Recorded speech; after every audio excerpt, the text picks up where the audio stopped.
Assalamu alaikum wa rahmatullah, bienvenidos todos y todas a un nuevo proyecto de verislam.com, un nuevo proyecto con el que queremos que sigáis aprendiendo y que sigáis interesándoos por toda la historia islámica y la espiritualidad islámica en nuestra página web. Después de Cápsulas Akbarianas os traemos un nuevo proyecto que hemos titulado Maestras de Baraka. Maestras de Baraka es una nueva serie documental que vamos a empezar a plantear todos los martes aquí en verislam.com y donde trataremos pues uno de los temas más olvidados prácticamente en el mundo en el que nosotros vivimos, en el mundo islámico, que son las maestras espirituales que durante toda la historia del Islam han estado presentes al lado de sus homólogos masculinos. Esto es algo que llama mucho la atención porque estamos acostumbrados simplemente a que se nos hable de los sheikhs, de los maestros, pero es que el patriarcado en la historia siempre ha estado presente y se han eliminado un montón de nombres de mujeres. Os lo digo yo porque muchas veces en clase, yo doy clase de filosofía, nos hace falta muchas veces recuperar los legados de las mujeres, la herencia que las mujeres nos han dejado, y bueno, pues es algo, a mi juicio, bastante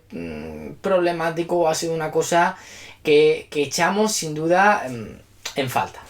Bueno, pues para el primer capítulo os traigo la biografía y la historia de Sheikha Nana Asma'u Danfodio, que es uno de los nombres, quizás la maestra más importante del siglo XIX, africana y completamente olvidada, a pesar de que aún en Nigeria se recuerda como Uwar Gari, la madre de todos, y ahora sabréis por qué se le recuerda así.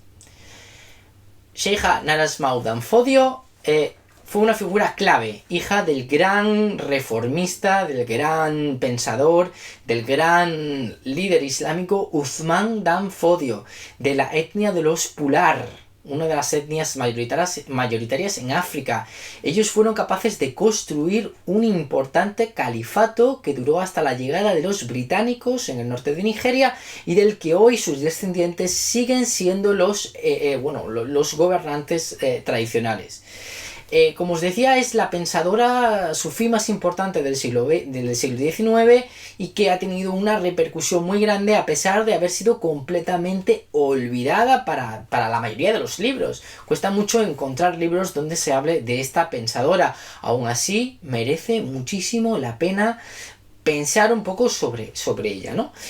Os cuento un poco más. Nació en 1793 junto a un hermano gemelo, Hassan, y su padre era el gran Uthman Danfodio. Uthman Danfodio fue, como os decía, el gran líder de el África del siglo XIX, y ella creció en igualdad de conocimiento con sus hermanos. Su padre, durante un retiro, vio que en visión o en sueño, vio que su hija se convertiría en una grandísima mujer, en una gran maestra con una gran apertura espiritual, y para eso decidió prepararla como hay que preparar a un hijo que queremos que crezca, con mucho zikr, con mucho recuerdo de Allah subhanahu wa ta'ala y con una formación muy, muy, muy sólida de ciencias islámicas.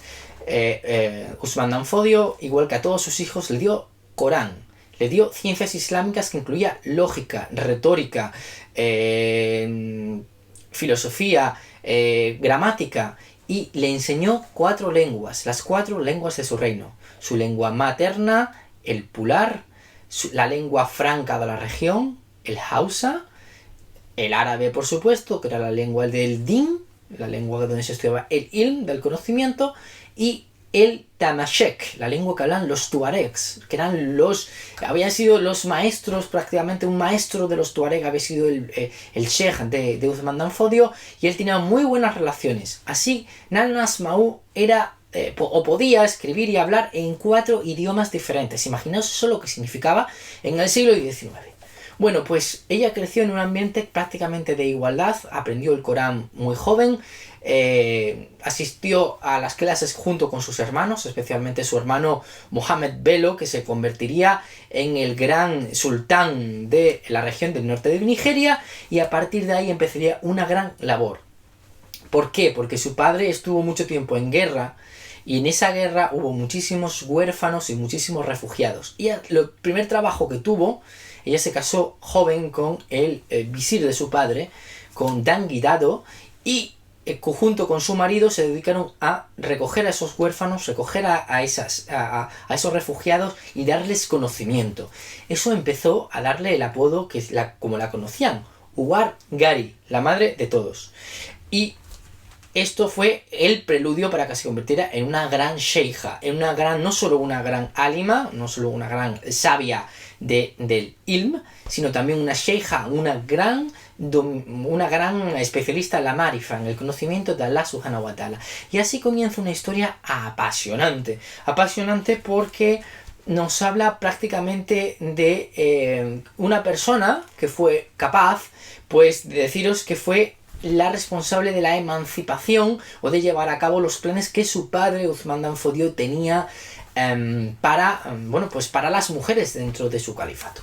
Si os interesa un poquito el tema, quizás lo tengo por aquí, del tema de la historia del califato de Uthman Dan Fodio, tenéis este magnífico libro que se llama The African Caliphate. Bien, The African Caliphate es un libro fascinante, es de Ibrahim Suleiman y lo tenéis en Diwan Press, y cuenta un poco pues la historia del califato de Sokoto, como se llama el califato que creó Uthman Dan Fodio, y un poco los personajes. A mí me parece tremendamente interesante. ¿Y por qué? Porque supuso lo que algunos pensadores han llamado la gran revolución intelectual del Sahel, y fue la primera vez que los musulmanes conseguían algo tan impresionante como reconstruir un califato y reconstruirlo en bases a una teoría filosófica que era la que manejaba Dan Fodio y que le enseñó a su comunidad. Si os interesa la biografía de Sheikha Nana Asmau, el libro que tenéis que buscar es este, One Woman Jihad, ¿ok? One Woman's Jihad, escrito por Nana Asmau, Scholar and Scribe, y escrito por Beverly Mack y Jan Boyd. Es una perfecta biografía sobre el califato de Sokoto, y en especial sobre el rol de Sheikha Nana Asmau Dan Fodio. Volviendo a Sheikha Nana Asmau Dan Fodio, fue una autora que está su producción en torno pues a más de 60 libros, 60 poemas didácticos sobre la situación, sobre el conocimiento, etcétera, etcétera. Y me preguntaréis, ¿de dónde se podría conseguir? Pues lo podréis conseguir en este libro que está súper descatalogado y que yo no sé ni cómo lo encontré, que se llama Collected Works of Nana Asmau, Daughter of Uthman Dan Fodio. Un libro también, preparado por Beverly Mack y Jan Boyd, las autoras también de este libro. El libro de Nana Asmau es un libro fascinante en este punto, y es un libro fascinante porque recoge prácticamente casi toda su obra, aunque diga Collected Works, sí que tiene casi toda su obra y merece la pena echarle un vistazo. Os dejo en pantalla también algunos fragmentos de su obra. Os voy a dejar en pantalla, ahora mismo lo estaréis viendo, algunos fragmentos de los manuscritos de su obra. Fascinante en esa escritura, en un tipo de escritura que se conoce como Kanawi, de la ciudad de Kano. Bien, pues hablando de poesía, hablando del talento poético de la sheikha, la sheikha tiene unos poemas muy interesantes, y quizás el más interesante a mi juicio es uno que se llama Tawasuli Gamata Masu Barka. Bien, significa algo así como la historia o el reconocimiento a las mujeres llenas de baraka. Un poema fascinante, os lo tengo aquí delante, que tiene aproximadamente, pues no exagero cuando os digo que tiene casi 85 versos, o sea, un poema considerable, un poema que está escrito en Ajami, o sea, aljamía, o sea, lo que nosotros conocemos como aljamía, Ajami, que es cuando se escribe en caracteres árabes, bueno, pues ahí tenéis, en letras, lo vuelvo a poner, lo tenéis ahora mismo en pantalla. Se escribe en letras árabes, un idioma que no es árabe. De hecho, esto es plural. Y veis qué interesante es, porque vemos que cuando se nos dice que las culturas africanas son ágrafas, es decir, que no se escriben, y muchos autores del siglo XIX usaban esto para criticar o para decir que los africanos no estaban tan avanzados como otros, es totalmente mentira. Ahí tenéis. Bueno, este poema es muy interesante porque Sheikh Nana Asmau nos cuenta la historia de las diferentes mujeres espirituales. Por ejemplo, nos habla de Saida Aisha radiallahu anhu, la esposa del profeta. Se nos habla de Zainab, se nos habla de Khadija, se nos habla de Fatima Zahra, la hija del profeta, la más querida de todas las hijas del profeta, como una mujer de perfección. Os leo, dice, y Fatima Zahra, dice, o Batulu, ¿no? Usa una palabra Batulu, que significa el nombre de la, digamos, nos dice aquí, ¿no? De la que estaba cortada por Dios, literalmente, es decir, la que estaba abierta por Dios para ponerse, estaba el corazón abierto, ¿no? Estaba entregada a él, dice, y Fátima Zahra, la más excelsa mujer, la seguidora más cercana del profeta. Ella fue arrebatada por el mundo, la hija del profeta, que solo tuvo los hijos excelsos. Y entonces nos habla, por ejemplo, de esto. También nos va a hablar de un personaje muy interesante, Rabia al-Adawiya, a la que le vamos a dedicar un capítulo de estas maestras de Baraka. Nos habla, por ejemplo, de otros personajes de Basora, nos habla de Ruqaya de Mausiliatu, por ejemplo, que me parece tremendamente interesante. Nos habla, por ejemplo, de cómo Rabia al-Adawiya tenía tratos, por ejemplo, con los jines, o nos habla, por ejemplo, también por aquí de la hija del nieto del profeta, o sea, la bisnieta del profeta, Seyyida Nafisa, radiallahu anhu. Nos habla, pues, nos habla de un montón de cosas, es alucinante. Y después nos habla, por ejemplo, de las mujeres que vivían en la comunidad de Sheikh Danfodio, y por ejemplo nos habla, me parece tremendamente interesante, de la madre del sultán Belo, Mohammed Belo, que es Inna Garca, la madre Garca, que habla de lo generosa que era. Por ejemplo, me parece tremendamente interesante, también nos habla, por ejemplo, que me parece muy interesante, nos habla de todos estos personajes, y llega, por ejemplo, también habla de su hermana Mariam, que es otro personaje también totalmente olvidado. Bueno, este poema, que no está traducido al inglés, pero no está traducido en español, prometo que en un tiempo os voy a hacer una traducción, porque tengo muchísimas ganas de hacer una traducción de este poema, pero me gustaba mucho acercaros un poco la idea. Este es uno de los poemas, pero abriendo, fijaos, abro este libro, el de The Collected Works, al azar, y me encuentro un fabuloso texto, fijaos, que se llama Tajmis. Es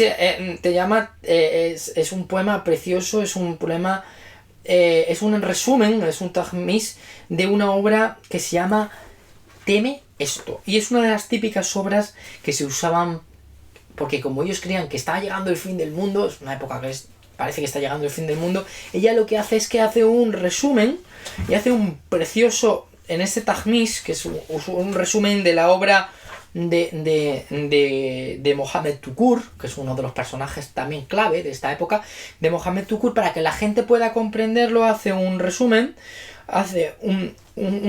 en el que explica cómo el mundo está a punto de romperse, y cómo solamente el zikr, cómo solamente el esfuerzo y el conocimiento puede salvarlo.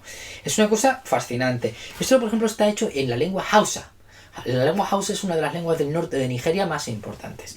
Entonces, este tipo de literatura se llama Wazu, y en el Wazu lo que se hace es que se resume para que la gente pueda comprender estos poemas. Esto es el resumen de un libro, ¿no? Entonces, en este Tahmis encontramos pues todo un despliegue alucinante en una lengua, pues viene pues seguramente del árabe, es un texto del árabe que se pone en Hausa para que la gente normal lo comprenda.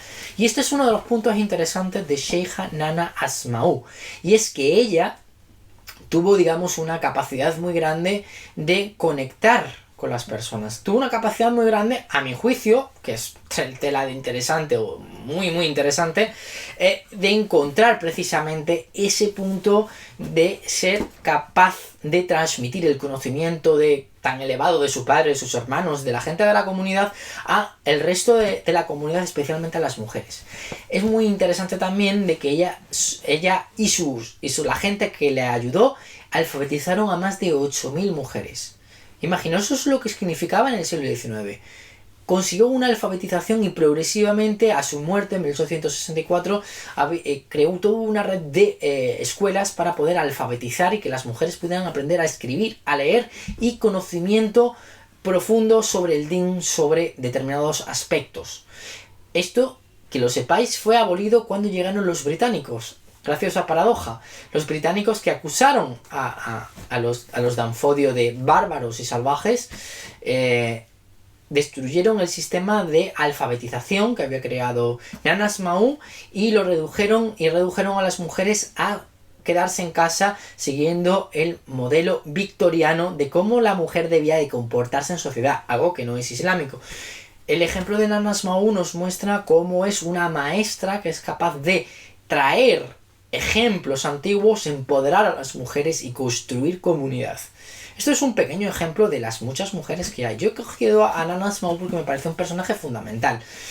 Os vuelvo a mostrar los libros. Collected Works of Nana Asma'u. Este que tenéis, el de One Woman's Jihad, que es tremendamente interesante. Ahí veréis lo valioso que es. También trae algunos poemas traducidos. Y por último, si queréis conocer el contexto en el que Nana creció y en el que Nana se hizo fuerte, The African Caliphate, de Ibrahim Suleiman. Con estos 3 libros podéis acercaros a la obra de esta gran mujer. Y como siempre os digo, si tenéis algún tipo de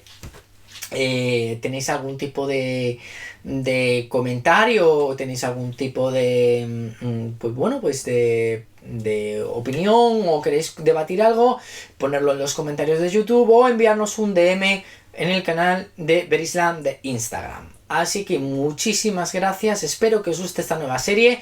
Volveremos la semana que viene con otra gran sabia, con otra gran maestra de Baraka, y lo que os puedo enviar es un gran saludo de paz y muchísimas bendiciones. Ma salama.